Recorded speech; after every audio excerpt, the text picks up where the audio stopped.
Assalamualaikum warahmatullahi wabarakatuh. Anak soleh soleha, bagaimana kabarnya pagi ini? Semoga senantiasa berada dalam kondisi sehat walafiat. Amin ya robbal alamin. Nah, kemudian anak soleh solehaku sekalian, hari ini anak soleh kita bertemu kembali dengan Ustazah Sartiani. Kita masih di pembelajaran tema 3, subtema 2, pembelajaran 5 dan 6. Nah, fokus muatan pelajarannya untuk hari ini anak soleh adalah IPS ilmu pengetahuan sosial. Nah, baik anak soleh aku sekalian, terlebih dahulu anak soleh sebelum kita mulai, semoga segala aktivitas kita selalu bernilai ibadah dan Allah selalu memberkahi.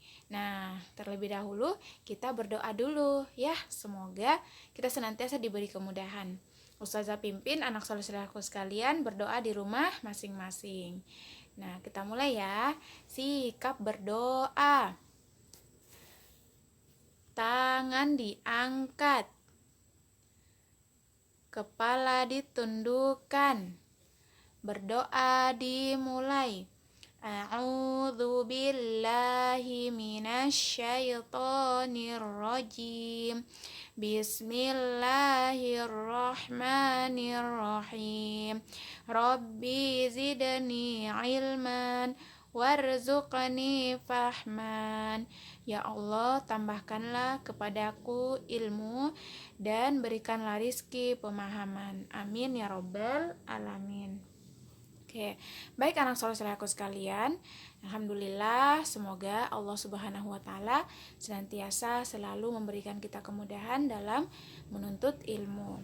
Nah, selanjutnya anak soleh, kita masuk untuk materi kita ya. Tapi sebelumnya kita harus mengetahui dulu sebenarnya tujuan kita untuk materi di ilmu pengetahuan sosial ini apa sih? Nah, sekarang kita lihat bersama ya.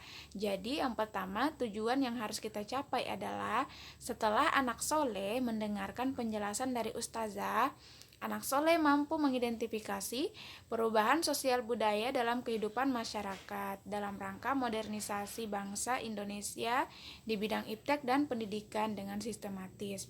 Kemudian yang kedua, anak soleh-solehku sekalian, adalah setelah mendengarkan penjelasan dari ustazah, anak soleh mampu mempresentasikan perubahan sosial budaya dalam kehidupan masyarakat dalam rangka modernisasi bangsa Indonesia di bidang iptek dan pendidikan dengan sistematis.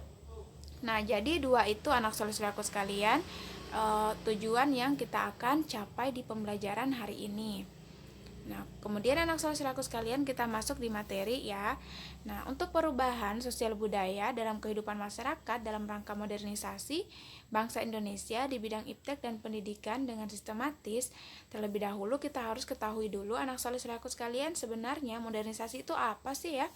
Jadi modernisasi adalah perubahan dari cara dan pola yang klasik atau tradisional ke cara pola baru yang lebih maju dalam rangka untuk meningkatkan kualitas hidup masyarakat. Nah, kemudian anak soleh-solehku sekalian, perubahan sosial budaya dapat mendorong masyarakat mengenal cara ataupun pola hidupnya yang modern hingga menjadikan kehidupan masyarakat yang mengalami kemajuan ya. Nah, ini anak soleh-solehku sekalian sangat berkaitan erat dengan peningkatan teknologi di zaman modern, apalagi sekarang sudah masuk ke zaman 4.0 ya, atau generasi 4.0. Nah, selanjutnya anak soleh-solehku sekalian, contoh modernisasi di bidang iptek dan pendidikan yang sistematik itu seperti apa ya? Jadi ada 3, ustazah berikan contoh. Yang pertama adalah komunikasi semakin cepat dan mudah. Yang kedua adalah transportasi semakin cepat dan efisien. Nah, kemudian yang ketiga adalah anak soleh-solehku sekalian, hasil pertaniannya semakin meningkat atau melimpah ya, berkat dilibatkannya teknologi di bidang tersebut. Nah, ketika anak soleh-solehku sekalian, biasanya di televisi kita melihat cara pengolahan pertanian itu sudah ada mesin, kemudian membersihkan lahan juga menggunakan mesin, sehingga petani semakin dimudahkan dengan adanya teknologi. Nah, seperti itulah cara pola hidup yang berubah, ya. Nah, kemudian anak soleh-solehku sekalian, di halaman pembelajaran 5 ya, di situ kita harus ketahui dulu. Nah, beberapa tokoh yang mempunyai jasa dalam hal penemuan-penemuan teknologi. Nah, sekarang kita mau lihat sebenarnya yang pertama adalah komputer ya, yang biasa sampai hari ini anak soleh, komputer itu sangat bermanfaat untuk aspek kehidupan manusia. Nah, misalnya ya di perkantoran, kemudian bagian ustazah juga ya, di guru dan sebagainya. Nah, sekarang anak soleh-solehku sekalian, kita harus ketahui dulu sebenarnya siapa sih yang menemukan komputer. Nah, ini dia ya, ustazah tunjukkan fotonya. Nah, ini adalah salah satu penemu komputer pada tahun. Nah, jadi anak soleh sekalian, di tahun tersebut beliau ini menemukan komputer, namanya adalah Charles Babbage ya, Charles Babbage. Nah, sekarang kita lihat tahun berapa sih ya. Nah, Charles Babbage ini mengubah dunia dengan komputernya. Nah, dengan ilmu matematika. Beliau ini adalah seorang ahli matematika. Nah, beliaulah yang menggagas pertama dalam ilmu komputer. Nah, ilmu komputer ini adalah mesin penghitung yang ia temukan, yaitu pada tahun 1791 sampai 1871. Nah, awal yang ditemukannya adalah kalkulator otomatis. Nah, itu yang pertama ditemukan beliau. Kemudian yang kedua, terkenallah julukan, setelah dia menemukan kalkulator, dia dijuluki sebagai Bapak Komputer. Nah, Bapak Babbage ini pada tahun 1792 tanggal 26 Desember. Nah, dia mengeluhkan sistem perhitungan yang cukup rumit ya, sehingga dia mengubah dengan ilmu matematikanya. Nah, selanjutnya adalah ketika dia sudah mengubah dengan ilmu matematikanya, dia merenovasi dari awal penemunya itu, dia temukan kalkulator, dia secara beriringnya waktu dia berinovasi mengubah sistem perhitungan tersebut dengan mekanik atau dengan menggunakan ilmu komputer. Nah, sehingga komputer saat ini ada ya. Nah, gagasan yang dituangkan oleh beliau adalah sebuah catatan yang diberi nama Note on the Application of Machinery to the Composition of Astronomical and Mathematical Table. Nah, catatan yang dibuat pada tanggal 14 Juni 1822 ini anak soleh berisi tentang semua konsep komputasi yang ada dalam pikiran beliau. Nah, anak soleh silaku sekalian, jadi anak soleh, seiring berjalannya waktu ya, ilmu teknologi pun semakin pesat. Salah satunya adalah Bapak Babbage ini, yang awalnya dia menemukan kalkulator, kemudian dia inovasi kembali ya, merakit kembali dan membuat komputer. Nah, selanjutnya anak soleh sekalian, berikut adalah bagan tentang perubahan ilmu perhitungan ya, atau alat perhitungan dari awalnya yang klasik hingga pada akhirnya ditemukanlah sebuah internet oleh masyarakat. Nah, pada tahun 500 sebelum Masehi, alat hitung tradisional disebut juga dengan abacus ya, bisa dilihat di gambar ya yang pertama. Kemudian pada tahun 1821 ini, nah, komputer sudah mulai ditemukan. Nah, modelnya seperti gambar yang berwarna orange ya. Kemudian selanjutnya 1939 komputer listrik juga dibuat. Nah, bisa dilihat di gambar yang ketiga ya. Nah, selanjutnya anak soleh sekalian, berikutnya adalah pada tahun 1971. Nah, ditemukanlah elektronik atau email ya, elektronik mail atau pesan elektronik. Nah, surat elektronik yang pertama yang berhasil dikirim. Nah, ini adalah salah satu perkembangan yang terus meningkat. Nah, selanjutnya anak soleh-solehku sekalian adalah pada tahun 1973 komputer pertama menggunakan adalah keyboard dan mouse. Nah, Ini pada saat ustazah masih SMP dapatnya komputernya seperti ini ya, masih ada CPU-nya, kemudian mouse. Jadi pada saat kita gunakan itu harus menggunakan mouse ya.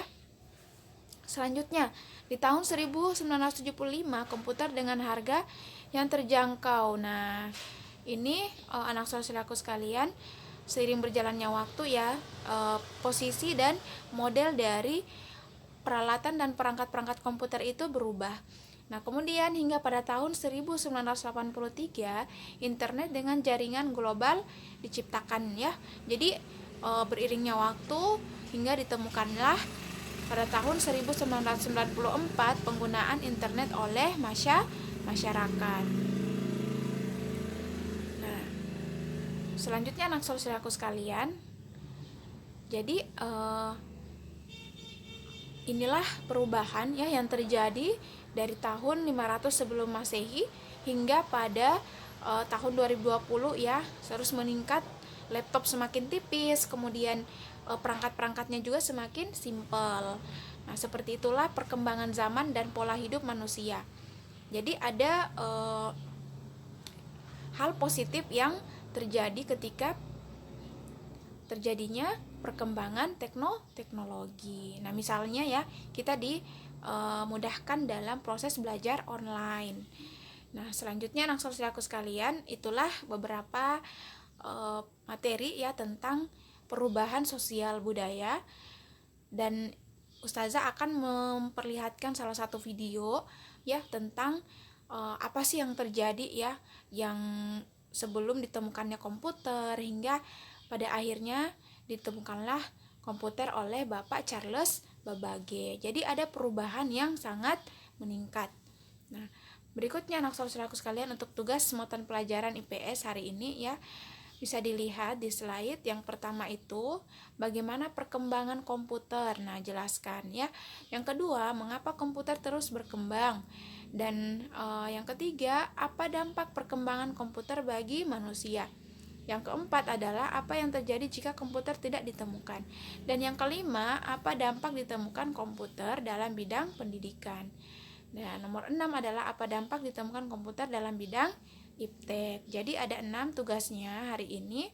Silakan ditulis di buku tulisnya. Nah, kemudian anak saudaraku sekalian, ustazah akan menunjukkan satu video ya, satu video tentang perubahan ya, perubahan aspek kehidupan sosial budaya masyarakat dari sistem baik itu dalam pendidikan hingga pada iptek, ilmu pengetahuan teknologi. Nah, oke anak saudaraku sekalian, ya disimak ya videonya. Oke, baik anak saudaraku sekalian, yang ustazah tunjukkan ini adalah salah satu aspek ya perubahan pola hidup masyarakat dalam bidang pendidikan dan ilmu pengetahuan. Nah, di gambar yang paling kanan itu sebelum ada komputer, sedangkan gambar yang samping kiri adalah setelah adanya komputer. Nah, selanjutnya adalah yang kedua, nah dalam bidang informasi dan komunikasi. Ya, jadi anak soleh banyak perubahan yang terjadi ketika telah ditemukannya komputer. Nah, salah satunya adalah atau mesin ya, salah satunya adalah transportasi ya. Nah, ini perubahan yang terjadi ketika teknologi semakin meningkat. Salah satunya adalah yang dulunya masyarakat menggunakan sepeda, sekarang sudah banyak mobil, pesawat ya. Nah, ini beberapa contoh yang ustazah berikan tentang teknologi produksi. Nah, bisa dilihat ya.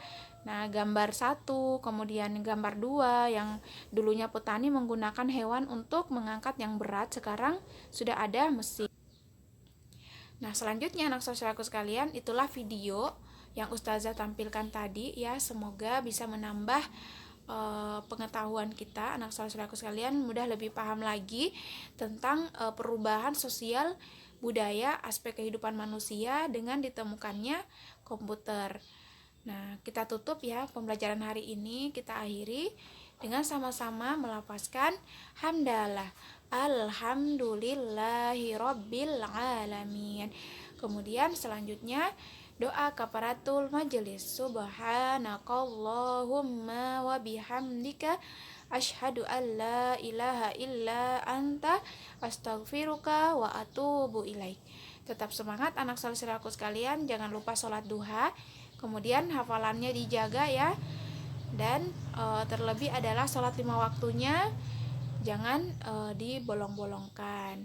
Nah, tetap semangat anak saudaraku sekalian walaupun dalam kondisi pandemik seperti ini ya. Kita berdoa semoga pandemi ini segera berlalu. Amin ya robbal alamin. Nah, Ustazah akhiri, summa assalamualaikum warahmatullahi wabarakatuh.